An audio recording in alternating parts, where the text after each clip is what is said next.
What's up, y'all? My name is Ian Edwards, and welcome to the Soccer Comic Rant. And we got Copa America. We got the Euros.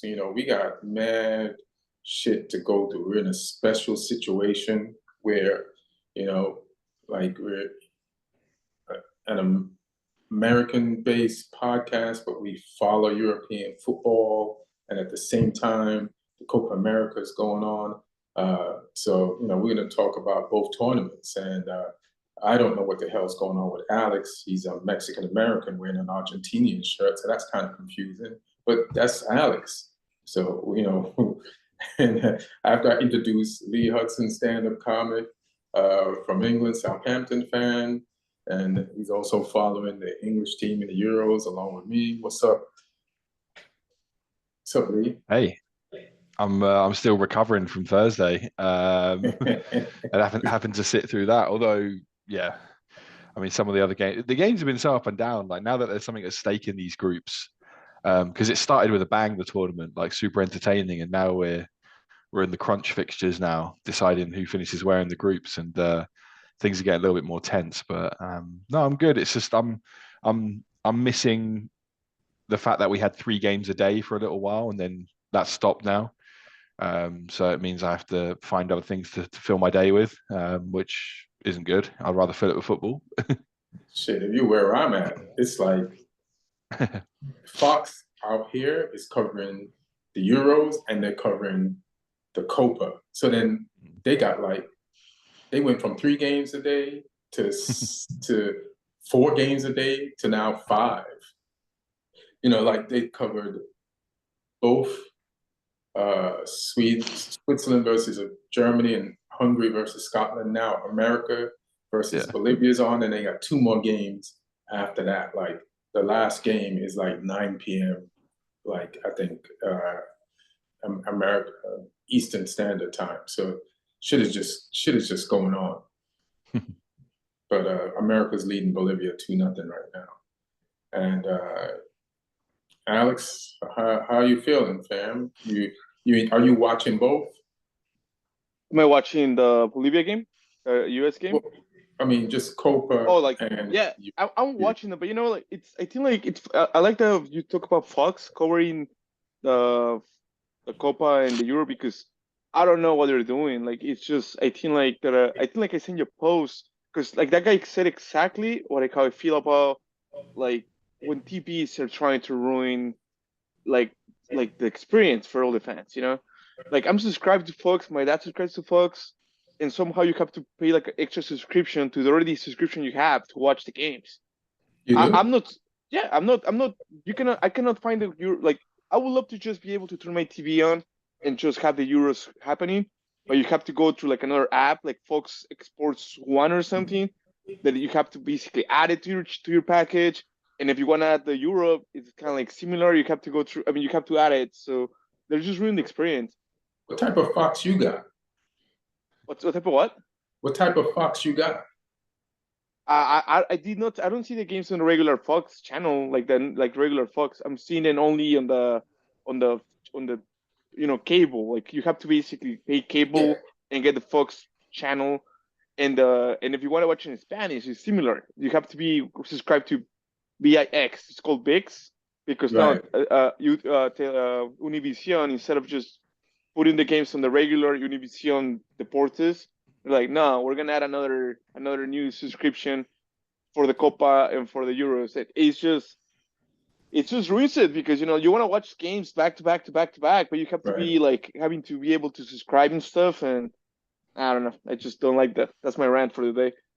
I mean, I'm having trouble with the VIX, and they've only had like 2 games on that. So that I didn't have access to, but I have Fox Sports 1 and Fox Sports 2. I have YouTube TV, and so it has like basic cable and terrestrial TV. So most of the basic cable channels, which include ESPN 1, I think, and 2, and Fox 1, and maybe you should switch to that. Like, who do you go through for TV? I have a Spectrum in my house. And my That's the parents problem right there. Yeah, that is the problem right there, 100%. But it's just that didn't used to be the problem. I think like now, like and especially coming up to World Cup. I mean, we're gonna have the World Cup in 2 years in the U.S. Just put the games on every single channel. Like, put it, why are you making it hard? We want to grow the sport in the U.S.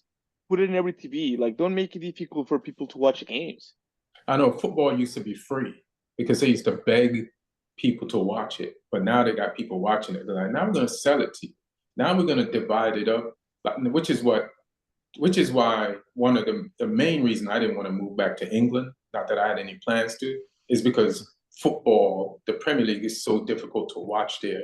You have to have so many like like channels that are subscriptions. And the beauty of like being in America that I've been bragging about is like all you gotta do is have NBC and you got everything. Yeah, and then you peak and now they added Peacock, so now I pay for Peacock, which is fine. It's $6 a month or something like that. So I'll do it. But they're starting to make it difficult in America. They're starting to like, all right, let's make them pay more. They're on the hook. They want it. You know, we got them high for free.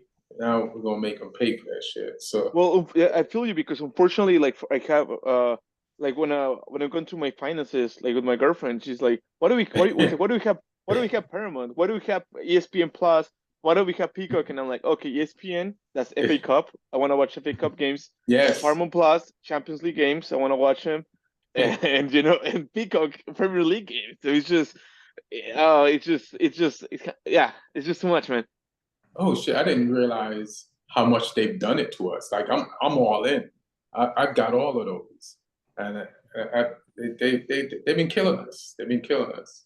They Englanded us over here, yo. This is crazy.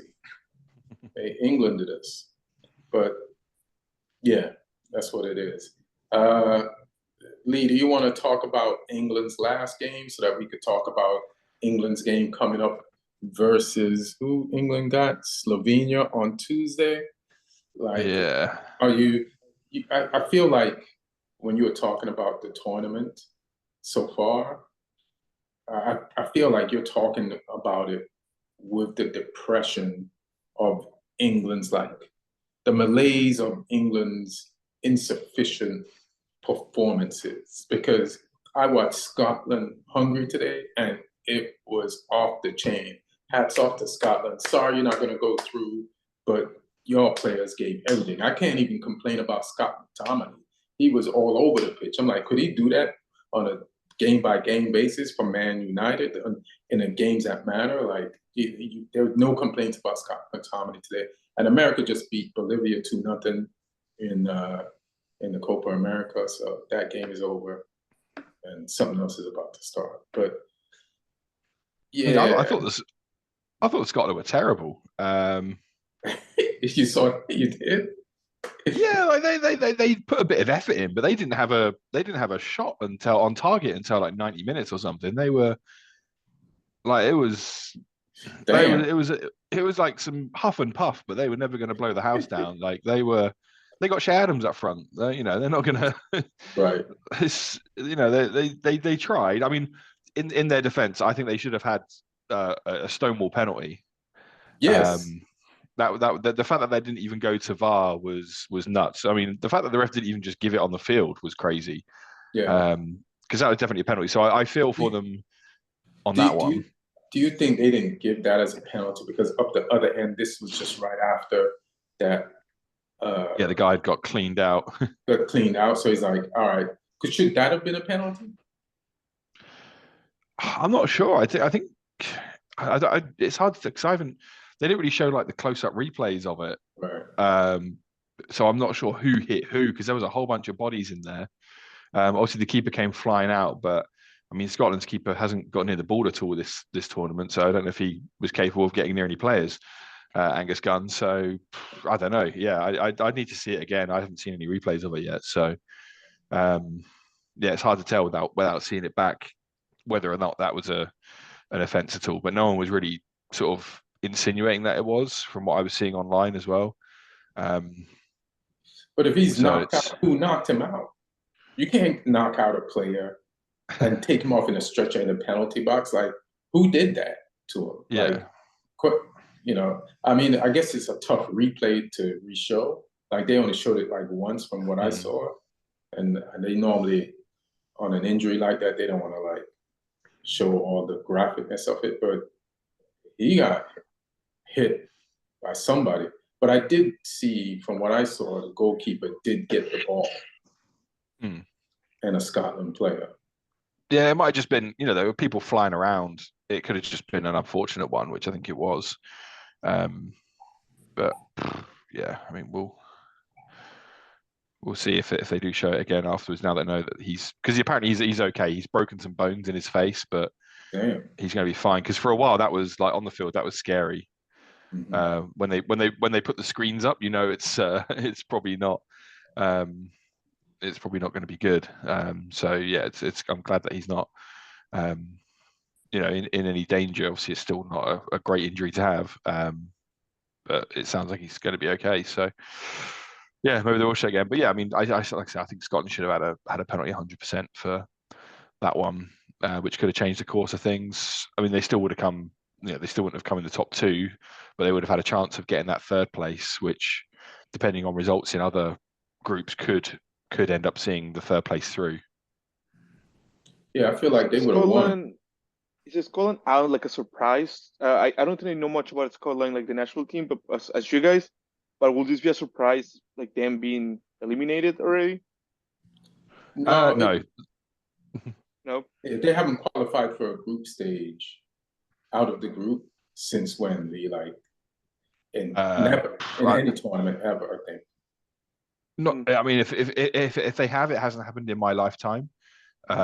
It might have been back in the days when they had like Kenny Dalglish and Dennis Law or someone like some of these old classic players who were genuine world class players. It might have been back in those days, but that was before my time. So yeah, I'm not even sure. But no one really expected them to. I mean, some people got their hopes up a little bit because of how they performed in the qualifiers. I think that's what it was, because I think like there was like I heard some kind of like hype about like Scotland probably trying to making it like obviously everybody thought Germany was gonna advance, but people feel like I heard a lot of people saying Scotland could go, Yeah, I mean, most people from what I gather were expecting Hungary to be really strong because they were unbeaten for a little while going into the tournament. So yeah, they were expected to do well. So it's kind of an open group, but I don't think anyone sort of were like, yeah, Scotland is definitely going to go through this group. Like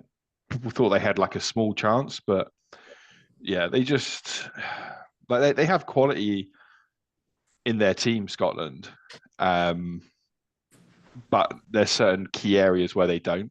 Like I said before, if Shea Adams is your first choice starting striker, we found out that that's an issue when we got relegated. So it's yeah, they've got some really good players, like obviously McTominay, McGinn, Robertson, but they had some injuries as well. They got a really good player, Evan Ferguson, who played for Bologna in Serie A this year, got them in the Champions League. He was injured for the tournament. So obviously Tierney was injured during the tournament. So yeah, they were kind of unlucky in a couple of aspects, but yeah, it was always going to be like that. They had a chance, but they weren't going to be like the favourites to go through with Germany. It was kind of an open one. I mean, they've only won one of I think their last 11 games. Like after they qualified, they kind of cooled down. But it's just funny, the difference between the English media and Scottish media in regards to how they talk about each other's teams. Like the Scottish media hopes England fails and they're ready to laugh. But the English media kind of roots and pats Scotland on the back and hopes that they go through, and they talk to members of the Scottish media who work for the English media and say, you guys got a chance, you can pull it off. And they also do this thing where they kind of disregard the other team. Like, they were like, yeah, Scotland should be able to beat Hungary. And it's like, why? Why should they be hungry? Like, Hungary's record going into the tournament, Hungary gave Yeah. Germany trouble in the last Euros. Like, it's like, so I don't know if they're just trying to be the best friend of the ugly girl and you're telling her that she's beautiful. I just, why is it like that, Lee, where like England always is trying to get Scotland a date? You know what I mean? And always trying to like big them up and tell the other person that Scotland has a great personality and that they're smart. and and and why is Scotland like, nah, England's ugly, you know? And I hope the date goes horrible. Like, why is that? I don't know. I mean, there's like the English media, I think, have been a bit more diplomatic because a lot of England fans are sort of like, nah, Scotland are rivals. We don't want them to do well. Although a lot of England fans don't care because Scotland are sort of that one where like they're the smaller team kind of thing, and there's always these things like when England are playing someone, you see all the Scotland fans posting pictures of them like in the shirt of the nation that England are playing, kind of thing. Whereas like England fans don't really bother doing that Right. for Scotland. So it's a little bit one way in that respect. But yeah, But why? I mean, what does it go back to from history? oh yeah.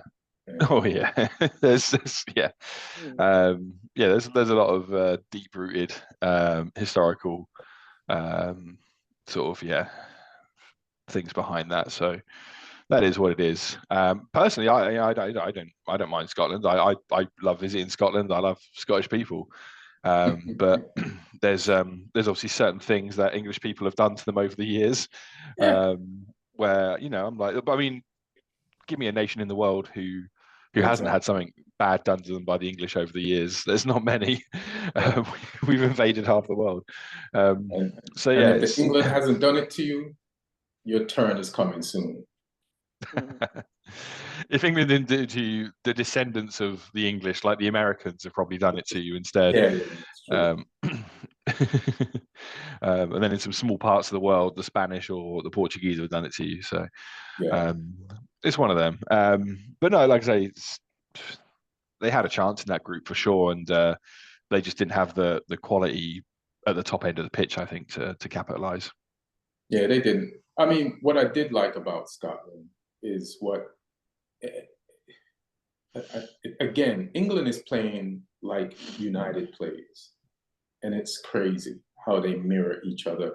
And why am I like rooting for two teams that should be the favorite in most games, but the players kind of are not exhibiting the character to win some games, to win these games. And it's like, what I like about Scotland is after they got their ass whooped and taken apart by Germany, like emotionally, they showed up for those last two games. Like they put the effort in. Like I feel like they dominated a lot of the game against Hungary. They showed up against Switzerland. They took the lead, and Switzerland's a good team. Like they just tied with Germany, the same team that beat like Scotland to a pulp. So and Switzerland is it's no joke. They took France out of the last Euro. So it's like it's so I give them credit for like this fight, and yeah, they didn't get like a lot of shots on goals, but that's their thing even into the tournament. Like I listen to this thing about Scotland, they take the least shots on goal during qualifying, but they also scored the most out of the small percentage of chances that they created. It's just the way they're set up. They're set up defensively, but they fight, and it's like if England fights anybody as much as Scotland fought Hungary today, we'll win most of our games. You won't be depressed talking about their performance that they just had, and you'd be looking forward to their next match because like our players aren't showing that. So that's that's all England needs is this effort that Scotland has, and we'll get all those shots that Scotland failed to create. So just on that, give me your viewpoints on like England's last game, and let's talk about England versus Slovenia coming up. I mean, that last game, like I saw that Southgate had named the same lineup, and that worried me. Because obviously we talked about the first game and how that looked. And obviously there was some pretty glaring flaws there, but we got the win, which was the main thing. And I saw that lineup, and I in my head I was trying to justify it. I was like, maybe they've analyzed it, they looked at where the system didn't work, and they've worked on it on the training ground over the last day or two.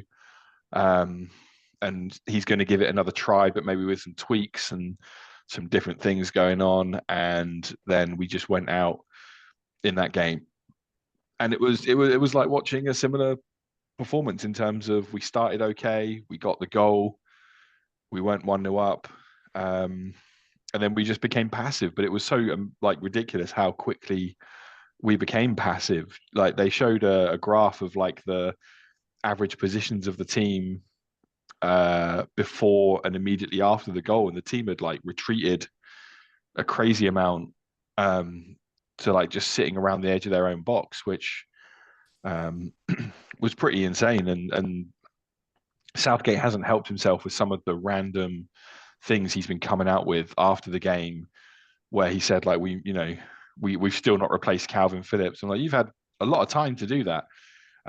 You persisted throughout the qualifiers with Henderson, even after you went to Saudi Arabia. The guy signed his own retirement card for England by making that move. Then you should have been working on the replacement then, rather than persisting with him. I mean, just on the Henderson thing. I mean, it's funny. Every person on this podcast has that player that they're not a fan of, or they just go in on. I'm not saying you hate Henderson or anything, but he's your William, from on the English team. But the discovery of the replacements, and I'm not even going to disagree with you. The discovery of the replacements for Henderson came kind of late. Kobe Mainoo got injured at the beginning of the season. So then by the time Southgate could realize him as an option, he's it wasn't early in the game. And same thing with Crystal Palace, Wharton. His rise came at the end of the season. The thing that Southgate is doing wrong is hey, when he discovered, what's the name of the player again? Not Henderson. Which one? Not Henderson, but Calvin Phillips. Calvin Phillips. So my thing on Calvin Phillips is, look, when Southgate put Calvin Phillips in the team, Calvin Phillips was playing for Leeds that just got promoted from the championship. So you had a very little sample size to say, I'm going to make Calvin Phillips the player next to Henderson or next to Rice. But you did it, and it worked out. Now you have very little sample size for Wharton and for Mainoo. But what I can tell you about those two, they're better organically as ballers than Henderson. So take and not Henderson, but then Calvin Phillips. So the same chance you took with Calvin Phillips in a major tournament, take it with these two, because I feel they're better anyway. So don't you've been pulling the trigger, making these big calls, keep making them. Don't back down. Now you just got to double down. Use them. Yeah. So go ahead. I just wanted to interject on that. Oh no, absolutely. And to be honest, like I say, when Henderson made that move, that was the time to try Trent regularly in that midfield. And you would have found out in that time that it wasn't for him, which I'd rather you find that out then than find that out this early in the tournament, like during the major tournament. He came out and said it's been an experiment, and you can't say that. You can't come out and say it's been an experiment. That's that's disrespecting the tournament, the team, the fans. Just a ridiculous thing to say. Like, you know, that you're paid to figure that out like before the tournament. The tournament should be, this is the peak team kind of thing. Like, let's let them go to work kind of thing. It's yeah, it just made me a bit that comment, to be honest. And then he's come out after that and said, but isn't it clearly an experiment? yeah, but I mean, don't admit it. Don't, like, you're just giving people more ammunition at that point. Like, don't do that. That's not a smart thing to do. And just he came out and then said that the team weren't like in the right physical condition to press. It's like, well, either pick people who are in the physical condition to press if that's like a non-negotiable for you in your game plan, or change the game plan and don't press. But that's the other thing that I think is the issue with this England team as well, is that Kane like messed his back up at the end of the season for Bayern and missed some games, and he didn't really play much of the friendlies. He came on for like a few minutes in those games. Saka got ran into the ground by Arteta and missed the end of the season for Arsenal, and then he didn't play that much in the friendlies. He was coming off the bench. So like these guys clearly like are not in great condition. So play the ones who are, you know, like there's like Bellingham as well. Bellingham had like a brutally long season with Real Madrid as well, and like he showed like in the first game he's got, you know, he's got the fight. But then maybe he like those three guys I think are the ones who need the rest the most, is Kane, Bellingham, and Saka. They are probably our three best players at the same time, which I think makes it harder. But it's like we got 4 points on the board in this next game. Give them all a rest. You know, if you want to rest Saka, you can just move Foden onto that side where he actually wants to play, and then play Gordon or someone on the other side. You can tinker with that midfield, or you can play him as a 10 if you're going to rest Bellingham, and then you know you can have Watkins up there stretching the team, because as soon as Watkins came on in that game, he ran off the shoulder of someone and had a good chance. But it was strange that he took off Trent, who likes to play balls in behind, when we had no runners in behind. And then later on, he brings on all the guys who can run in behind Bowen and Watkins. So just Southgate's just been making some weird decisions. But I mean, push comes to shove, we got 4 points on the board, which is more than a lot of teams would have at this stage of the tournament. So I guess he has been messing around with the team and tinkering, but it hasn't cost us anything yet. So like if you're gonna experiment, fine. I'd rather you didn't, but at least he's doing it without losing games and at this stage of the tournament.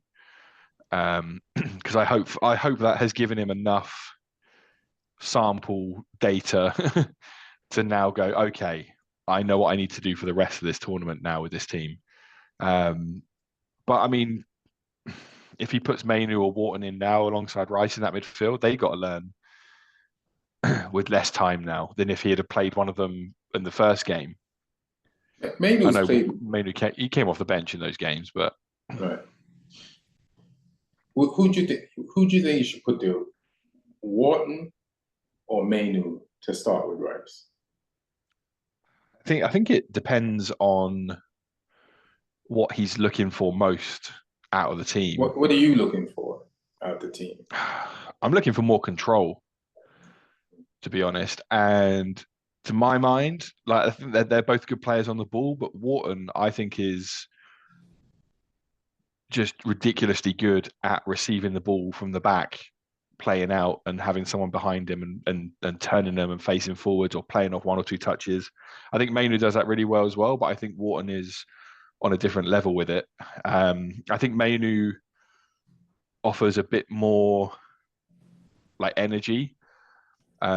Also still good. I think they're both great options to have. And I think, like I say, they should be nailing that position down for future years, kind of thing, fighting to play alongside Rice. So I would be happy to see either of them on the pitch.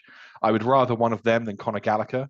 That worries me that Gallagher's been his first go-to sub in these games. And Gallagher doesn't offer us any extra control. He kind of does, because like when he came onto the pitch, he broke up a few attacks. Like I was watching that game over again, and we needed that because like Denmark had just taken pretty much complete control, and we needed the legs. For some reason, we're tired. I don't know why. Is Spain ain't tired, Portugal ain't tired. I seen Ronaldo pressing. You know what I mean?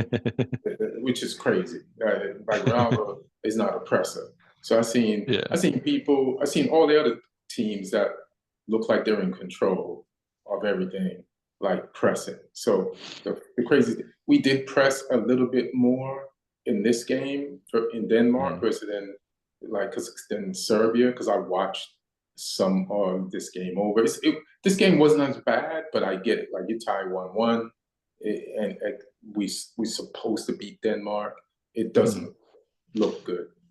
But I feel like what he needs to do is, I'm not mad at the Trent thing. I think it is an experiment, but there's not enough time to let the experiment actually work out. So because we only have one Declan Rice in the games that we have left, we got to get Wharton and Mainoo some game time just in case something happens to Rice. You know what I mean? Just in case something happens to Rice, those two won't be just thrown into the fire. But I don't think those guys care about fire. The only person that cares about fire is Southgate. So we just need to let them dudes play.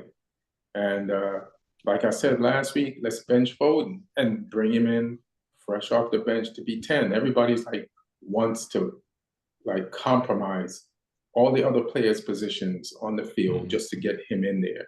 I've seen people say, well, Saka started off as a left back. Put Saka left back. Like, are you out of your goddamn mind? Like, let the La Liga player of the year like play 8 so Foden can be a 10? Nah, man, bench that dude. Like, Foden played better. He had moments in this last game, but the places where he had moments was like, what is Foden doing over there? He's supposed to be on the left. He hit the post from on the right. He's just completely and I feel like he's been listening to the media and people, and he's like kind of wants to prove to people that he's as good as Bellingham and that he belongs on there. So he's like drifting in. Maybe Southgate told him to drift to the right, but it's kind of crazy to see him take up a position that he's not supposed to be in to be effective. So it's like Bellingham looks tired, like you said. So hey, Bellingham, you got 60. Give it your all. Then we bring in Foden, like you said last week. It would be terrifying to teams to bring a Foden off the bench. It's like Southgate is making like half the right moves and then not making the completion of the move that he should be making. And that's the issue. And like Gordon should be on the left to stretch the pitch and our offense and give us some width. And then it'll be fine. Sorry to leave you out, Alex. Have you seen any of this shit? Okay, I think like I don't think it's gonna end well for you guys, and I'm sorry to say it. I don't think you're sorry to say it. No, I am because like it's just like I do like basically like I think like from the Euro teams, I think like England's the team that I feel closer to, because like I know the players and stuff. It is gonna kind of like piss me off to see some of the United and Liverpool players somehow winning the Euro, but yeah, no, I don't think it's gonna end well because I think like Southgate, since I don't know, like I think Lee mentioned, it's kind of like too late to be experimenting right now. I don't understand why his obsession of having to press. You should not be pressing. You're England. You should be. You mentioned Portugal, Spain. Those teams are not pressing because those teams are dominating. They're always on the other team's side. They don't have to be pressing. They don't have to be putting a lot of effort. I think he's playing a little defensively. And if you play defensively, then you have to press. You have to have. You depend on Kane to run, Bellingham to run. If you were just to take over the game, like control it more, and be more on the other team's side, you'll be able to see the better of most players. And I feel like we have to press to be in control. We have to win the ball back immediately so that they don't have it and pass it around, and then we'll be in their end. We win it in their end. We create chances in their end. We don't let them out, and we But just the keep the thing's like pressure it's like on them. if you're watch, I don't. It's like I don't think like we're like you're pressing with like players on top, but like I think like you're still playing like your defense is still kind of too behind. You're just like, okay, you're gonna press, let's push everyone up, like, and let's just have Walker be the last the guy running or something. Like if somebody somehow if they're playing counter on us, we'll have Walker take care of that guy or whatever. But it's just I think they're pressing. It's like when you watch City and Liverpool put pressure, they're putting pressure, but everyone is kind of going up. While in England, I feel like teams too apart basically now you're putting pressure, but it's the midfield still kind of like somewhat lost. It doesn't help that you have Alexander Arnold who doesn't really understand position in the midfield that well, and Rice has to be dealing with kind of everything. So I just don't think I don't think the setup is the right setup. Like the lineup that he Mm. has, the 4-2-3-1. I think maybe he should change something, but it might be too late. I don't know. I just don't see it ending well. And yeah, maybe I don't mind Foden being on the bench and being rested for the season. Hilarious. Because I think South. if he's gonna be on the left, I don't want to see Foden playing. If you're gonna put him on the left, don't put him in. Don't put that's not really you're not gonna get the best out of him. It's in I think like in Europe, like European football, one of the best right sides, it's Walker on the right back, and Foden on the right. And you've seen that like basically that's been across Europe like for the past I don't know, maybe 2 seasons. You've seen good success against most teams. If you want to see some connection there, move Foden to the right with No, Walker. no, They no. already have the But Walker has great chemistry with Saka too, as in the England squad in the setup. Like Mm. they play like that. They you know like even the goal that was scored was like a combination of Walker, Saka, and then Walker turning on the afterburners, then taking it down the wing and crossing it in, and then Saka almost got it, and then ricocheted off some players, and then Kane got it. Uh, but uh, listen, I see what you're saying, but we need to. I feel like we do need to press to control the games. I think, but we do need to compress the playing area.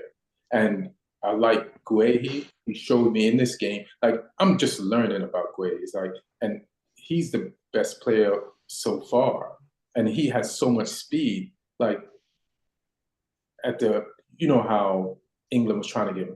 I mean, Man United was trying to get Braithwaite, and like Chris and Everton's like 70 mil, and we said, how about 35, 40?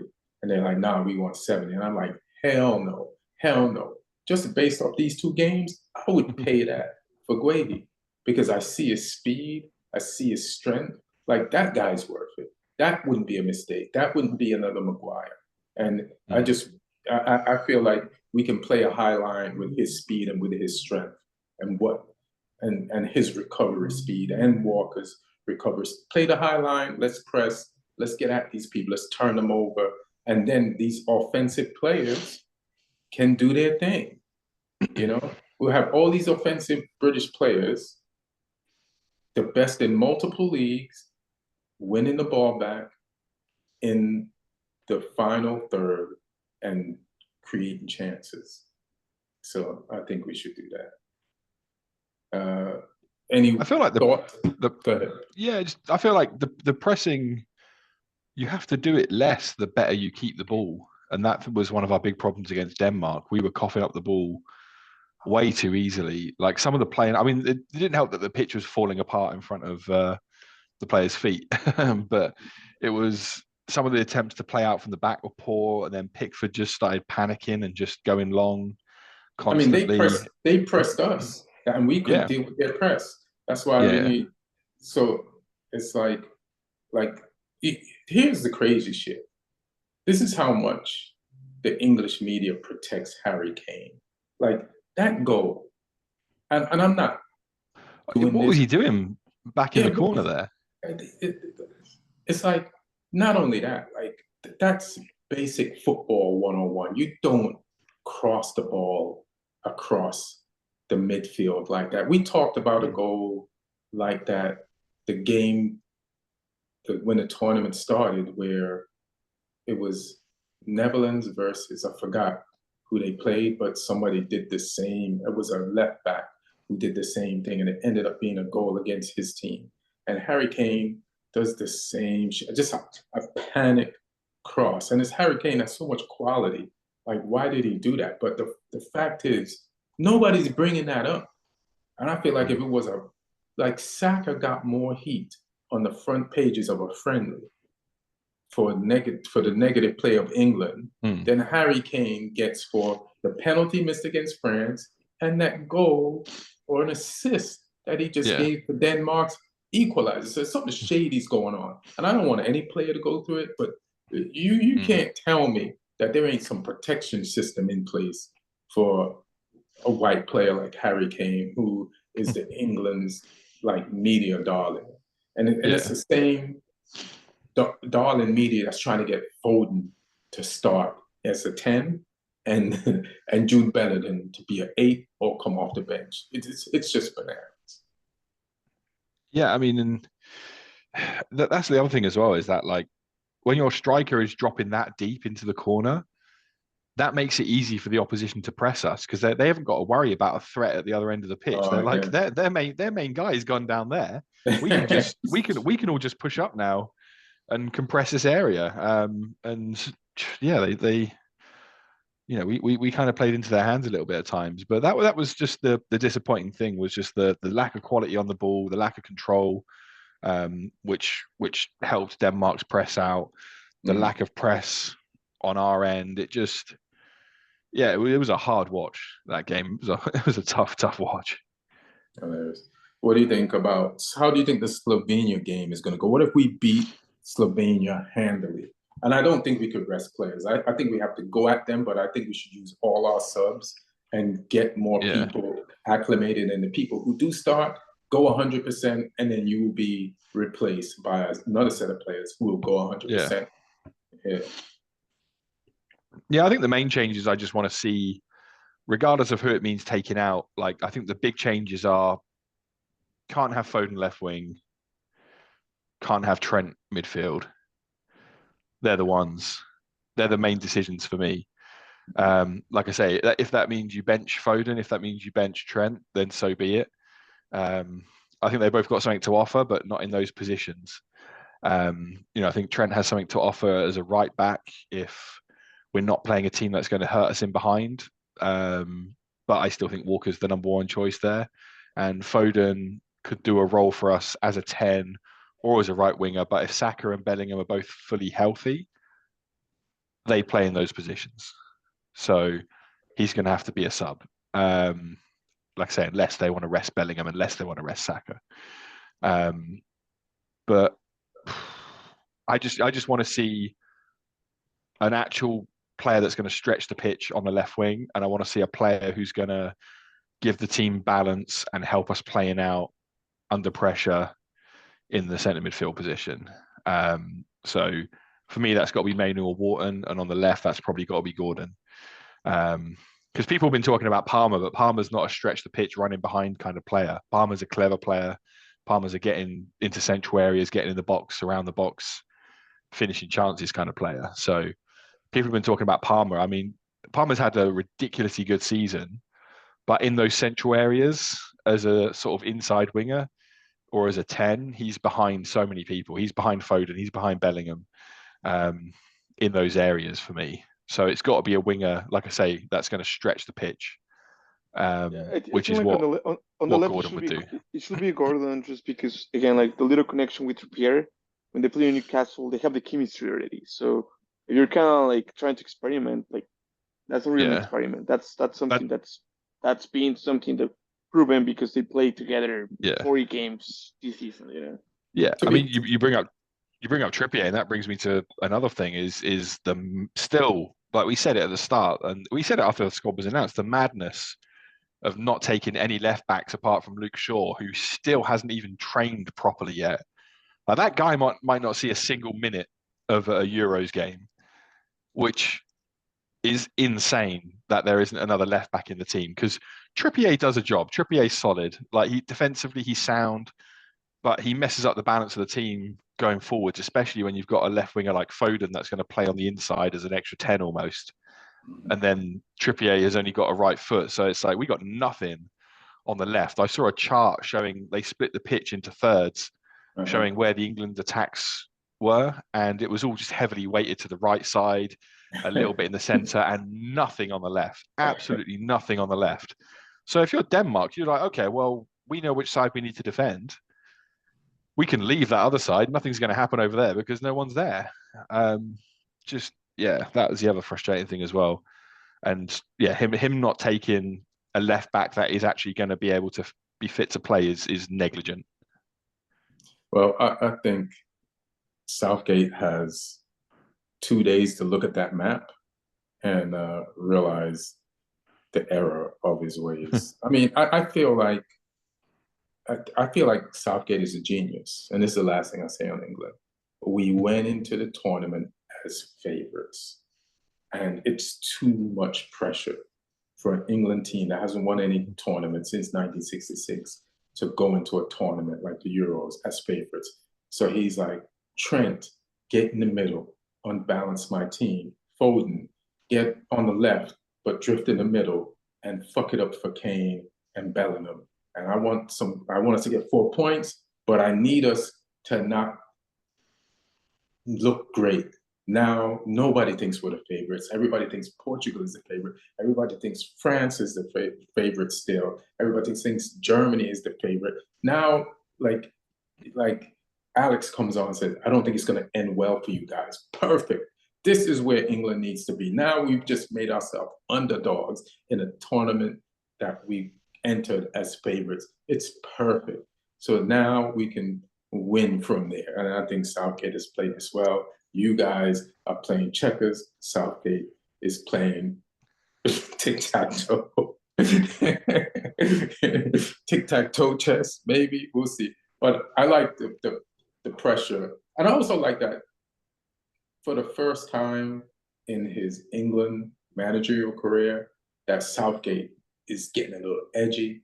He's a little angry. He's a little like daunted by the uphill process ahead of him.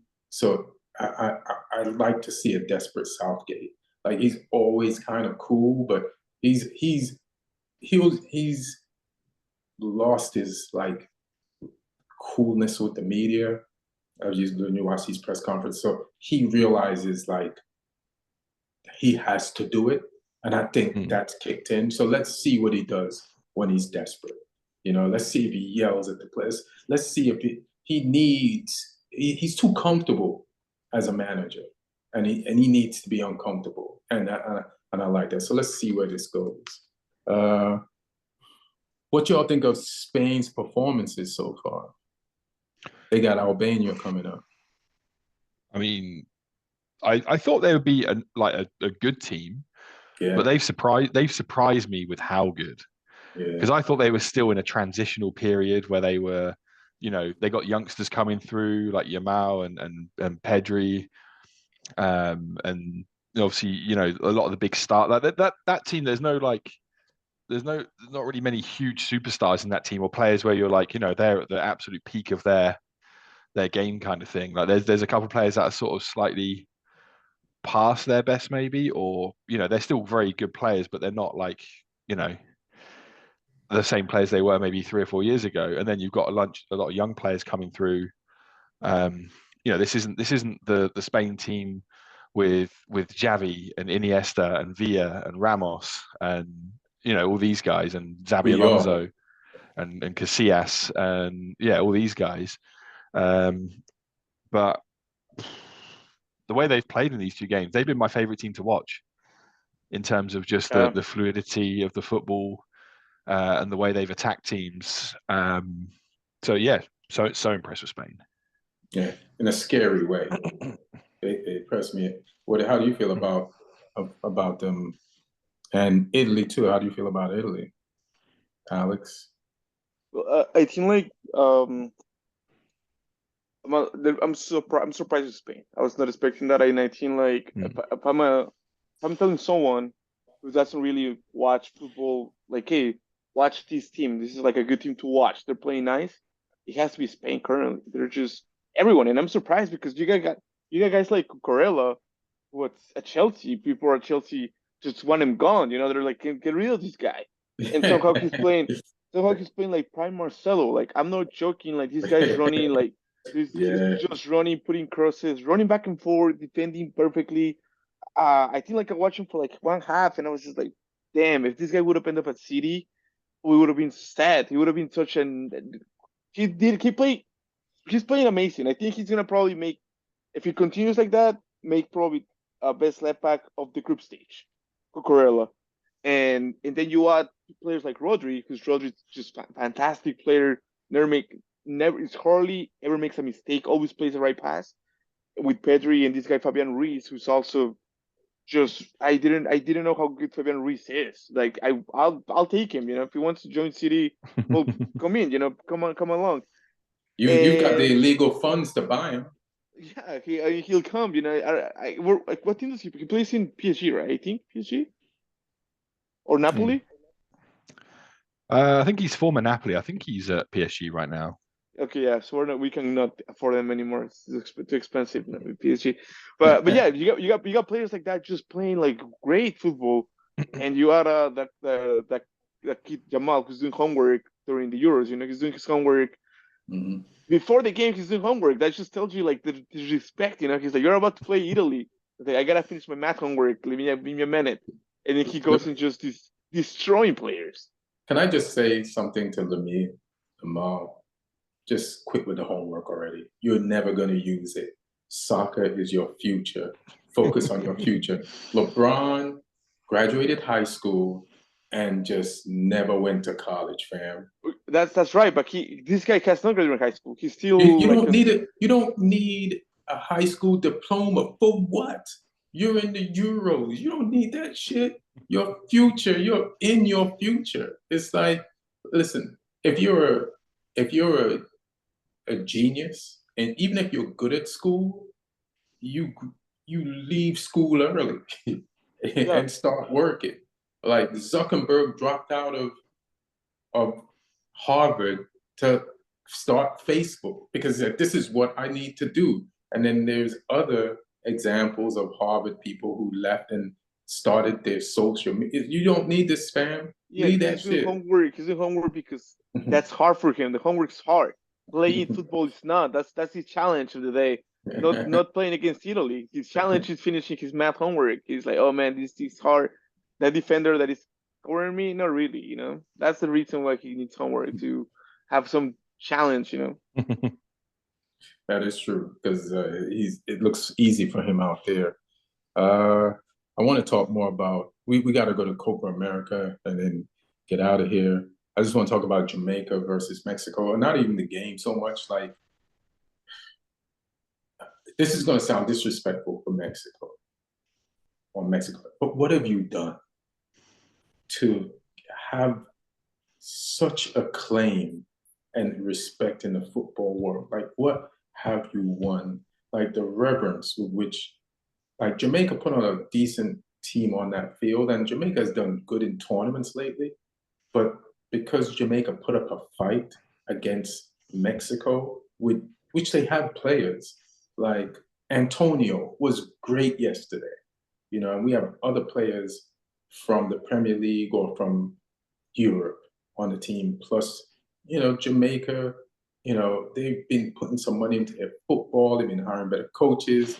Like players are getting fed and like international training, so that they're gonna be better than they used to be.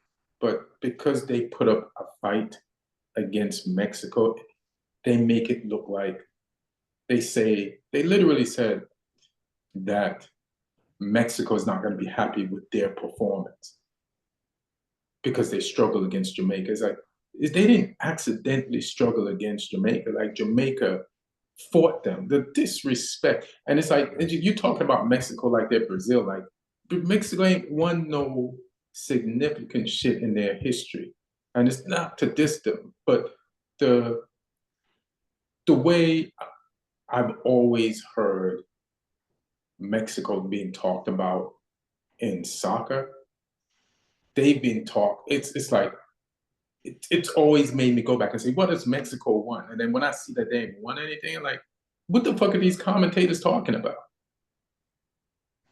So that's my gripe. I feel like it was a great game by both teams yesterday. What was it, like the Spanish commentators or the English commentators? It's Fox, but maybe they do that so that when the US beats Mexico, it makes US looks better. But there is this respect, and there's this pedestal that the Mexican soccer team is normally on that I don't think is completely earned. Yeah, you have to win some shit for somebody to talk about you like that, and they haven't really won anything. Some Gold Cups. You know, there's a reason why we're combining the Gold Cup and the Copa. It's because we want to compete with the Euros. You know what I mean? It's just like, we want to make it a real tournament and be in it as America too, and play it here, put the money into it, and like sell a real product. And not that it wasn't a real product before, but like let's get in on this Copa America. Like the Gold Cup was not doing it. You know what I mean? And so there's a reason. So it's like if we have to abandon our thing to join their thing, you can't be like Mexico's up here. You know what I mean? You're talking about like wanting to elevate the tournament as well. Just quickly, there's two things from me that I think have been poor from hosting this in the US at the moment. The one is the putting grass down over turf fields, because those pitches have been terrible. All the players have been talking about how bad it is. There's been players picking up injuries. I think one of the Mexico players picked up an injury against Jamaica because of the field. And also I saw like Alvarez. Yeah. Their best player, Alvarez from West Ham. Yeah. And also some of the stadiums as well, like have been like half empty. And then I saw the ticket prices and I'm like, well, no wonder. Like, you know, you gotta tempt people out to these games, price them properly, and people will come to these games because people want to watch, good level soccer. But it's not going to happen if you're trying to charge us. They trying to finesse us, man. I saw a thing and I can't remember which game it was, but they were charging like $300 a ticket, and I'm like, even the final shouldn't be worth that. I mean, I know like obviously all the Argentina games are going to be sold out because of Messi. And I saw like into Miami attendances, because they're still playing while he's in there, have gone like completely gone. So people are just there for the Messi show. But yeah, some of these other games, it's like, if you're going to put Ecuador versus Venezuela on, you need to charge Ecuador versus Venezuela prices, because there are people that want to watch that game, but there's not people that aren't going to pay hundreds of dollars to watch that game. So yeah, I mean, that's just one of the things. It's like, use good quality fields. Don't bodge it. Don't, do these last minute kind of let's try and throw a pitch together situations, and price it properly. And it will make it a better, like I say, I mean, that said, the pitch was shoddy for the England game in the Euros, but exactly. But the stadiums are full for the Euros. There's an atmosphere there, and you're not going to get that if because it's a big nation, the US. You're asking people to cover a lot of distance if they're coming from some of these South American countries, or even if they live in South American or Central American communities in the US, they're probably still going to have to travel to get to one of these games. So it's like, give people a break, charge reasonable prices. I agree with that. And what do you think about what I said about the Mexican team, Alex? No, I think like just I mean, I don't know who that commentator said that, but yeah, they say it a lot of the times. They say it. It surprises me as well, and not only them, but also like fans that they're thinking, oh, Mexico should be Jamaica 6-0, or Mexico should be this team, whatever. But it's just I think like what they're doing is just like a historical or historical bias, because they're thinking like, oh, in the past Mexico used to destroy all these teams, but all these teams have just grown. All these teams, and you can see it because you mentioned Antonio probably what, like a starting striker from West Ham, Leon Bailey, basically like waxing in basically any CONCACAF team. All in Canada, Alfonso Davies, basically probably one of the best left backs in the world, and other teams. So when people say that about Mexico, I'm like, what are you guys thinking? We're gonna beat him? Like, we're not supposed to be. We were controlling these basic, I guess, like CONCACAF or whatever. We're not growing. All these teams, we kind of get stuck. And I feel like now Canada is like, Canada played really nice against Argentina. Like they could have probably. I feel That like they game, deserve a little bit more. that game was a banger. Like, I'm Yeah, so happy I watched that game. It was so competitive. And it's not like Messi was playing bad. It's just Canada was balling, but Canada just gets reckless sometimes and leaves themselves open. They they did that they during the do. World Cup. During the World Cup, I told everyone like, hey, Canada, man, like they're gonna surprise you. And my friends were like, yeah, they surprised me because they're stupid, man. They're good, but they surprising me how dumb they are. Like because yeah, like during the World Cup, every game, like they were playing the best game, and somehow they lost every game. Like it's just, what is going on, not, guys? they're not street smart. They're not any kind of smart. They just I've had a fast, good players, but yeah, I think like it's just like historical things, like Mexican fans, Mexican media, and like other, and probably like also like U.S. media just think like they have like a saying called gigantes, the CONCACAF, like U.S. and Mexico, they're like the giants, but it's like we're not, like we maybe, but it's like we're little giants, you know. It's like you're like a little giant, like you're not a big giant like the way you think you are, you know. Yeah, it's pretty arrogant. Like, football is changing. Other teams are putting countries that they didn't traditionally put money into their football programs are putting it in there now. And now Mexico has to deal with those teams that they usually beat up on, actually spending money to not get beat up. And it's working.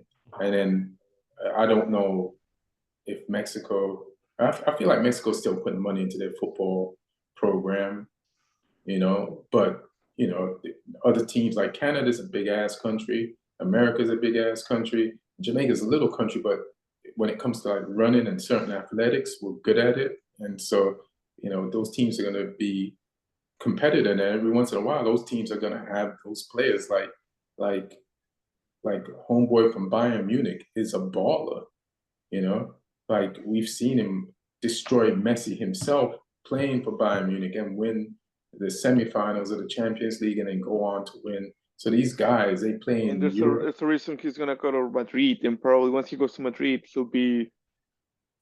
I mean, going to Madrid is just that puts you like globally, like because currently he's well known. He's a well known player, but I think once he goes to Madrid, he's probably undoubtedly one of the top five best left backs. You know.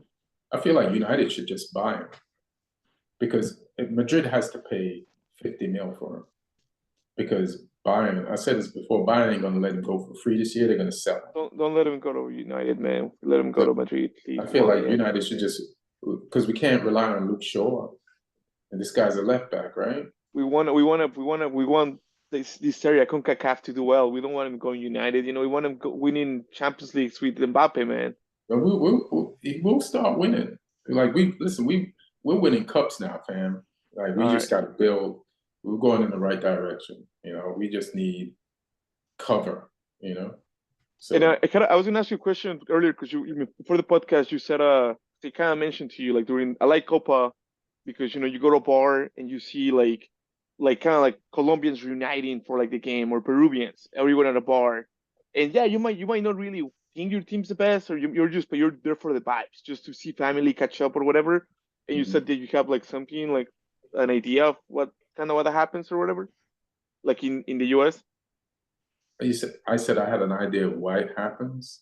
Yeah, I think you said you had like a theory of why Oh, like I was just thinking, and I said it. I said I realized why, like, we kind of combined the Gold Cup with the Copa America, Mm. and it's to like have a tournament on the size level as the Euros and as important. Like, having the Copa America is just like, it feels like a distant thing, even though it's with all the teams that we respect, like the Argentina and Brazil.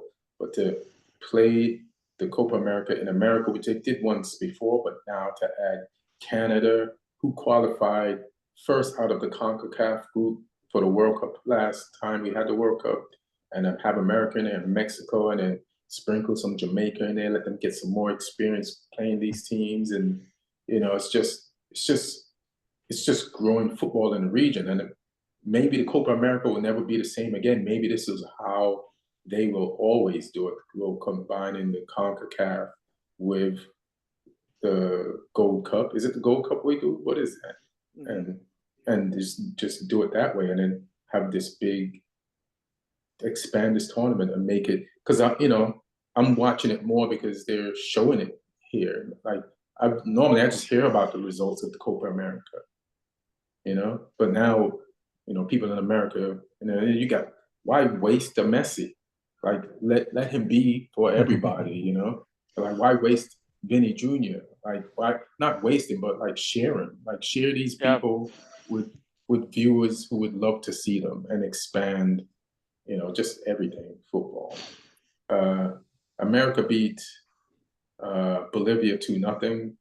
I still think that's a low score for America versus Bolivia, but because America had a draw against Brazil coming into this after a debacle against Colombia, I'll let this slide. But we should be beating Bolivia more than 2-0. Also, though, there was a goal and an assist from the heir to Messi's throne, Christian Pulisic. The next best player in the world, according to one of the craziest interviews I've ever seen. According to who said this? Kylie Lloyd, the former US women's national team player.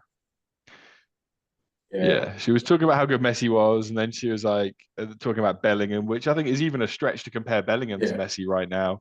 And then she threw Christian Pulisic out there, and I was like, okay, you've lost me. America's working so hard to gain respect and relevancy in the football world, and then someone just does. I mean, I think she was talking with Alexi Lalas, who's always doing his best to try and bring American football down in terms of credibility, by just being an idiot. So that didn't help. But I mean, that went viral as well. That clip, that was a crazy take. You know why?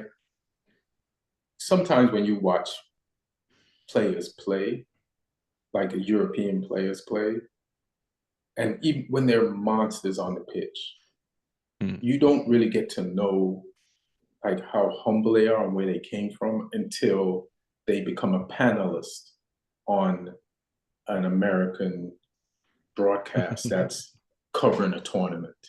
And then to see, like I've seen like this guy, he played for Germany, but he was a panelist for the Euros last year. And even Chiellini, right? Chiellini, one of the greatest Italian players. He won the Euros, played for Juventus, won multiple Scudettos, and he's decorated. But he's sitting on a panel with your boy, you just mentioned. What's his name? Lalas. Lexi Lalas. And he never once has the inclination to say, hey man, shut up. And he's within full rights to say that. They're just always like very accepting, and they see the rest of the panelists on their level. They're never like, because Lexi Lalas is always sticking his chest out and acting like he's levels above other people. And he's on panels. When these tournaments come up, he's on panels with people who play the levels above him. And I want to like Lexi Lalas because when he was a player, he was so much fun. But as a pundit, just reeks. It reeks of arrogance, man. Yeah, it's been interesting here seeing the punditry, because there's quite a few, or there's a handful of like current managers on the punditry, and you can see the clear difference between the way managers talk and explain the game than just some of the players who retired and have just done TV and nothing else. So like Cesc Fabregas has been really impressive on the coverage out here because he's manager of Como, who just got promoted to Serie A. and yeah, he's been breaking the game down really well. Thomas Frank, the Brentford manager, he's been on Oh one of the shit. punditry teams. There's a guy called Danny Rowe who is a Sheffield really Wednesday. impressive coach. Yeah, he was assistant to Hasenhüttl in Leipzig and in Southampton, and then he left Southampton to go and become like an assistant at Bayern. I think when Hansi Flick was there, and then he's sort of branched out on his own to become a manager, and he kept Sheffield Wednesday up in the Championship against all odds When did he last start season. playing football? Last week? He looks young and he's just tall as shit. It's like he's Yeah, coaching he's us. he's one of those guys who didn't have a playing career like deep into it, so he just started coaching from a young age. So yeah, he's young, and yeah, he kept Sheffield Wednesday up against all odds with not much of a team. So but yeah, he's really impressive the way he talks, and then you just realize how shortchanged you are sometimes when you have to listen to Rio Ferdinand, or someone who just despite playing at a great level, they don't have the ability to really articulate those things that well. Rooney's been surprisingly good though, but again, he's someone who has managed and still is. He's at Plymouth next year in the Right. Championship. But he's surprisingly good at breaking the game down as well. And then but that's because they have to break the game down for their job to actual players. Whereas Do they have people in pundits, their ear? What, like when you're a pundit, do you have somebody in your ear telling you the facts? Like, is it like that? Because if it's that's the case, I was like, hey man, would you like to help me go coach this team? What are you doing Wednesday? I got a game with Plymouth. You wanna analyze this thing for me and like help me have time? These talks? I don't know if they got it on the year, but yeah, it's been interesting seeing the difference though between the guys who like say manage for a living and guys who only do punditry. Right. Any last words or thoughts from anybody? I'm gonna tell you guys a random fact. Like I think you're gonna like this just because I've seen this and it got me interested. I'm like, okay, what is going on? Have you guys noticed there's been so many own goals on the Mm. Euro? Yeah, Top scorer. There's been six yeah. own goals. There's been 6 own goals so far, and I think like we're far away from breaking the record of more own goals during the Euro. So I don't know how it's happening, but I watched like I think like every game that I watched live, there's an own goal, and I was like, why is this continuing Yeah. happening? Own goals is the top scorer, and the second top scorer is VAR against Romelu Lukaku. Yeah, hilarious. 3 goals disallowed.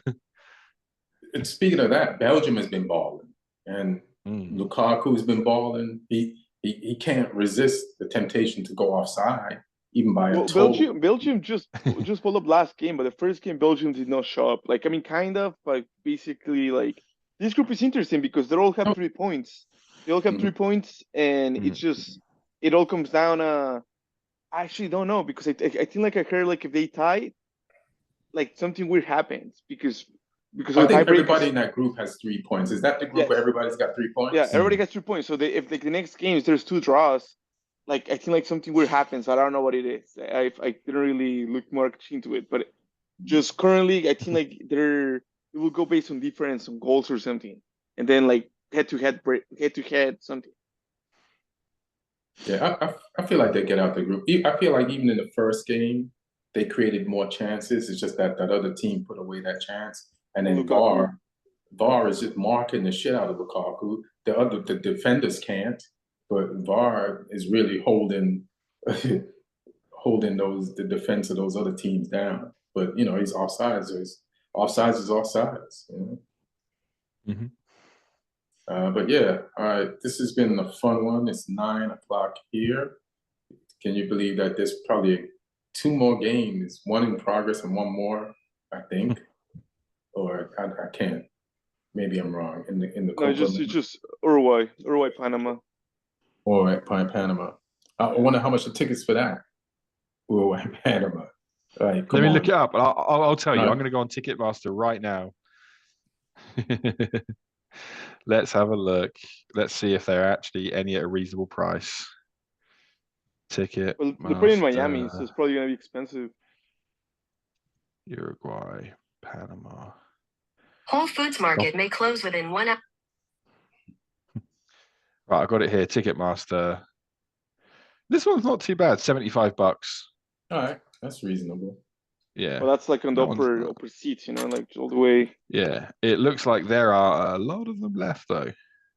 But they're $200 or 225 for like the sections near the field, which is crazy for Uruguay, Panama. Like, come on. I guess there's Messi prices and then there's Suarez prices. These are Suarez prices. Uruguay is actually, I'd watch Uruguay. Like they got. Oh yeah, I mean with Bielsa there balls, as well. Like they're a really entertaining team with the players. I will The watch players them, they've got in Bielsa. Maybe not against Panama. Give me Uruguay, US. Like I'll watch that. There it is. Well, it's been a fun one. I'm gonna wrap this up. I'm gonna try to go to Whole Foods. Should I? Before it closes at 10. I don't know. We'll see. I'm in New York working. This is the new backdrop. This is my new screensaver, Brooklyn. And yeah, thanks guys for joining. Good shit, Lee. Good shit, Alex. Thank you all for listening and for watching. Like and subscribe. It will help the podcast. I should say this up front, but I'd just like to jump right into it. But this is an exciting time. Like, and we're in a phase where football just doesn't stop now. It just doesn't stop. Like, it's this, and then there's a preseason games where all the teams from England and Europe come over and have preseason friendlies. I'm going to some in July, right after this ends. Like, and then the Premier League and all the other seasons in Europe just start. And so it's just pretty much bananas. But one love, y'all. Thank you guys for joining, and keep listening. And if you like the podcast, like, tell people. You know what I'm saying? Like help us grow this thing. All right.